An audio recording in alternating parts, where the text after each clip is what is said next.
Imagine que tu te réveilles un matin, tu veux prendre ton café, mais ton paiement est refusé. Tu veux prendre de l'essence, refusé aussi. Ton compte est bloqué parce que tu as acheté quelque chose qui ne plaît absolument pas à ton gouvernement. Ça, c'est déjà la réalité en Chine, avec leur monnaie numérique. Et devine quoi? Ça arrive en France dès octobre 2025. Dans cette vidéo, je vais te montrer exactement ce qu'est l'euro numérique, pourquoi ça pourrait être un énorme danger pour ta liberté et surtout ce que tu peux faire dès maintenant pour te protéger. Et reste bien jusqu'à la fin parce que je vais te partager une info qui risque vraiment de te choquer. Le lien caché entre l'euro numérique et ton futur score social. Crois-moi, tu vas vouloir entendre ça.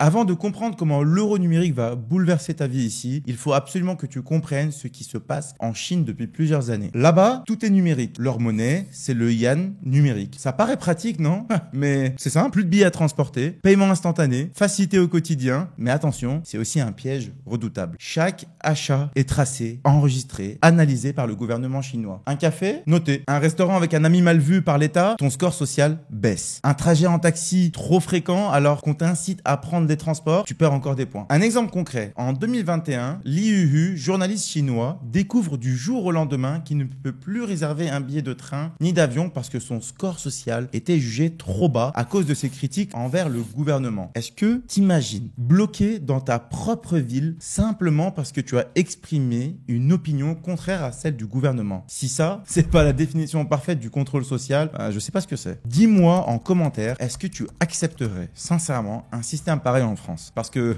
crois-le ou non, on y arrive à grands pas. Maintenant, accroche-toi bien, parce que ce qui se passe en Chine, c'est pas juste une réalité lointaine. Christine Lagarde et la Banque Centrale Européenne sont en train de mettre en place exactement le même type de monnaie numérique en Europe. Le lancement officiel est déjà prévu pour octobre 2025. C'est demain, tout simplement, on y vient. Et pourtant, personne n'en parle vraiment. Mais pourquoi personne n'en parle clairement? Parce que l'euro numérique est vendu comme une révolution pratique, écologique et moderne. Fini l'argent liquide, fini les chèques, moins de fraude, plus rapide. C'est génial, non? Pas vraiment. Car derrière de belles promesses se cache un système capable de contrôler intégralement ton quotidien. Chaque euro dépensé sera traçable par les autorités et tu ne pourras plus jamais faire de dépenses anonymes. Imagine que l'État considère que tu dépenses trop d'argent en essence ou en billets d'avion. Avec l'euro numérique, il pourrait bloquer instantanément tes dépenses pour préserver l'environnement. Toi, est-ce que tu accepterais qu'un gouvernement puisse décider à ta place ce que tu peux ou tu ne peux pas acheter? Dis-moi sincèrement en commentaire ce que tu en penses.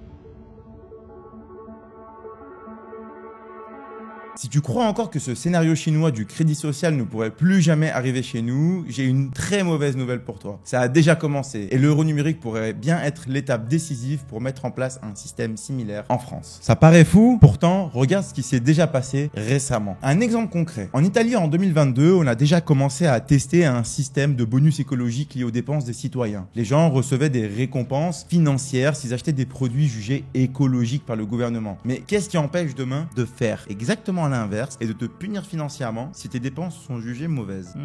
L'euro numérique, c'est exactement l'outil technologique parfait pour imposer cette logique en France. Chaque achat enregistré, tracé et éventuellement pénalisé. Mais le pire dans tout ça, c'est que tu n'auras même pas besoin de faire quelque chose d'illégal pour être pénalisé. Imagine que tu achètes juste un peu trop de viande ou que tu dépasses ton quota mensuel d'essence autorisé. Avec l'euro numérique, ton argent pourrait simplement être refusé. Tu pourrais recevoir une notification, paiement refusé, limite écologique, mensuel atteinte. C'est dingue, hein? Alors dis-moi en commentaire, est-ce que c'est sincèrement le futur que tu as envie d'avoir? Est-ce que tu veux vraiment qu'on dicte ta vie sous peine d'avoir des sanctions si jamais tu dépasses certains quotas que eux t'ont définis? Parce que c'est exactement ce qui arrive avec l'euro numérique dès octobre 2025. Et le pire dans tout ça, c'est que presque personne n'en parle sérieusement.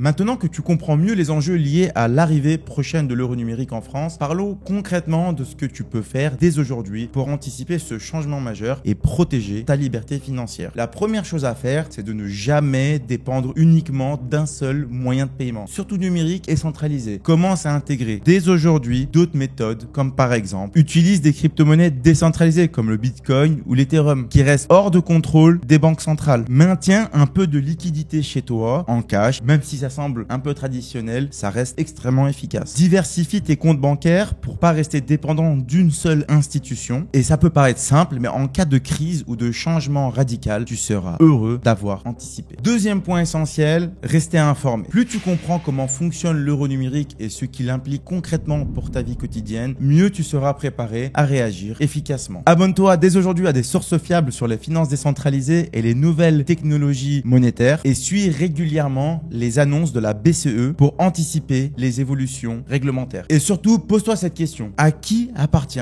vraiment ton argent? Aujourd'hui, si ton argent est sur un compte en banque, ce n'est pas vraiment ton argent. La banque peut te le bloquer, l'État peut te l'imposer et demain, avec l'euro numérique, l'algorithme pourra décider comment tu le dépenses. Personnellement, je peux te parler de ma propre situation et ce qui m'est arrivé au Liban d'ailleurs, il y a quelques années en arrière. J'étais au Liban, il y a eu une révolution, donc pour faire tomber le gouvernement. Et lors de cette révolution, toutes les banques ont bloqué en fait l'accès. Les personnes se sont ruées pour retirer un maximum de sous, justement pour se protéger, parce qu'on allait peut-être être resté chez nous, etc. Donc une possible guerre qui allait se mettre en place. Mais en fait, c'est simple, les banques ont bloqué notre propre argent. Et donc, on ne pouvait même plus retirer le montant qu'on voulait, on était limité à seulement un quota par semaine, de l'ordre de 100, 50, 500 $ par semaine. C'est quand même ridicule, enfin, c'est quand même dingue, voire même par mois. Hein. Je sais pas si tu te rends compte, mais si tu as des factures à payer et que tu peux retirer seulement 50 $ par semaine, c'est quand même assez juste. C'est pour ça qu'on parle autant de souveraineté financière dans l'univers des cryptos. Parce qu'un wallet non custodial, c'est l'équivalent d'un coffre-fort numérique que personne ne peut ouvrir sans ta permission. Et ça, c'est une liberté que personne ne peut offrir, sauf toi-même. Enfin, le troisième conseil clé, c'est prends dès maintenant l'habitude de préserver ta vie privée financière en limitant les informations que tu laisses derrière toi lors de tes achats. Par exemple, tu peux privilégier certains achats en espèces, surtout pour des achats sensibles ou personnels. En réduisant volontairement les traces numériques de tes achats, tu conserves un contrôle essentiel sur ta vie privée. Prendre ces habitudes dès maintenant, c'est assurer de ne pas être totalement vulnérable face à un système financier qui devient de plus en plus transparent pour les autorités. Aujourd'hui, on se retrouve à un tournant majeur. Soit tu anticipes dès maintenant l'arrivée de l'euro numérique, soit tu subiras ses conséquences plus tard. Le pire dans tout ça, c'est que ce genre de système ne s'impose jamais brutalement. Il s'installe doucement à travers le confort, la facilité, la sécurité. On te dira que c'est pour lutter contre la fraude, pour l'écologie, pour ton bien. Et